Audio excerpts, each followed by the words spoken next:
પોરબંદર જિલ્લાના ભાવપરા રીણાવાડા રોડ પર એક કાર અને છકડા વચ્ચે અકસ્માત સર્જાયો હતો। આ અકસ્માતમાં એક પ્રૌઢનું ઘટના સ્થળે જ મોત નીપજ્યું હતું, જ્યારે બે નાના બાળકો સહિત 5 લોકો ગંભીર રીતે ઘાયલ થતા સારવારમાં ખસેડાયા છે। પોરબંદર જિલ્લાના ભાવપરા રીણાવાડા રોડ પર કાર અને છકડા રિક્ષા વચ્ચે થયેલા અકસ્માતને સમગ્ર પંથકમાં અરેરાટી ફેલાવી દીધી છે। પ્રાથમિક માહિતી અનુસાર છકડા રિક્ષામાં સવાર એક જ પરિવારના સભ્યો ભાવપરા ગામથી રીણાવાડા ગામ તરફ જઈ રહ્યા હતા, ત્યારે સામેથી આવતી એક કાર સાથે જોરદાર ટક્કર થતા અકસ્માત સર્જાયો હતો।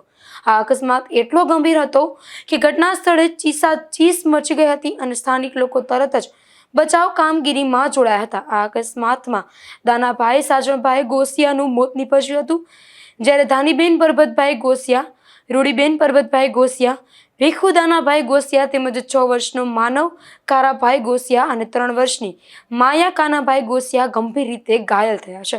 આ તમામ ઇજાગ્રસ્તોને 108 એમ્બ્યુલન્સ અને સ્થાનિકોની મદદથી પોરબંદરની ભાવસજી હોસ્પિટલ ખાતે સારવાર માટે ખસેડવામાં આવ્યા છે, જ્યાં તેમની સારવાર ચાલી રહી છે। આ અકસ્માતની જાણ થતાં પોલીસ ઘટના સ્થળે તેમજ હોસ્પિટલ પહોંચી હતી અને અકસ્માતનું કારણ જાણવા કાયદેસરની તપાસ હાથ ધરી હતી। નિપુલ પોપટ સાથે અશોક થાનકી, ગુજરાત ન્યૂઝ, પોરબંદર।